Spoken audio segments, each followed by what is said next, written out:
doling out sweetheart deals to friends and using state employees and resources for personal and political gain. He's now serving a 6.5-year prison sentence. Joining us with more on the former governor's indictment is former federal prosecutor Patrick Collins. Good evening to you, Patrick. Thanks for being here. Sure. The first thing I wanted to ask you is, after looking at this indictment, and we certainly have seen some new names added officially to it, what else in it do we not see outside of that is hitting you tonight? Well, the first thing is that if you look at the time frame of it, they pushed the clock back, and they said this stuff started even before he got in the office.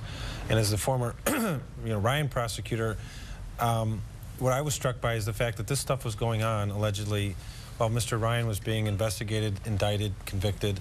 And that's pretty amazing if you think about it, that the next governor is doing the same things literally as the other guy's being convicted. I also think keeping Patty Blagojevich out of the indictment, I thought that was a significant development. We're going to ask you about that. What could that mean? Could she be brought up further along the road, or? There's certainly no legal bar to them indicting her, but I think they've made a decision by not bringing her in. It would look odd to bring her in later. And I think they made the decision, either because the evidence isn't good enough, or even if the evidence was, that they thought it would be overbearing and overreaching. And I personally think, based on what I've seen, that was the right call. We should mention you did try and convict former Governor George Ryan. How does this case compare, as you've seen it so far, compared to the indictment you presented? Well, structurally it's very similar. They have this racketeering conspiracy, which again is this overarching vehicle that allows you to take these sequences and present them all in one indictment before the jury. You have a situation where there's multiple defendants, but to me, what's the big difference is, the money and the amount of misconduct here really far exceeds what we had in the Ryan case, and the allegations here are just much more significant in their scope.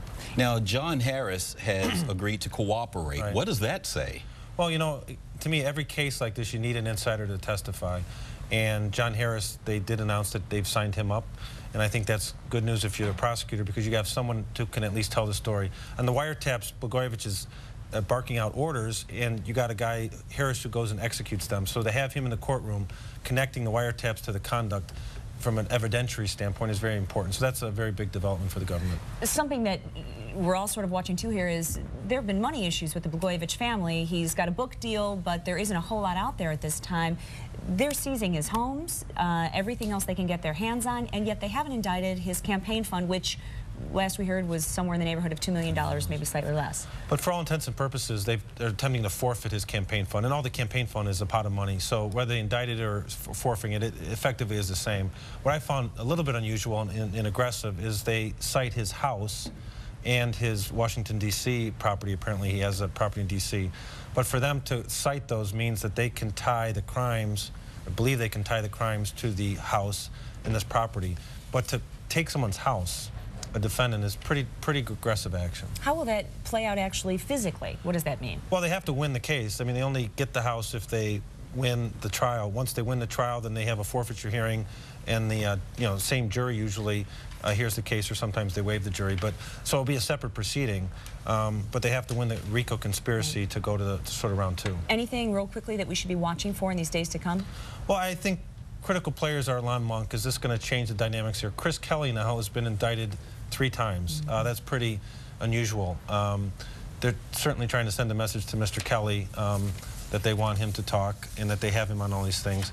But I think what happens in the days to come is, who else is going to talk, and is this going to spread into other areas of government? Very good. Right. Patrick Collins, thank you for being with us tonight. Now, Stay with WGN for continuing coverage of the former governor's indictment.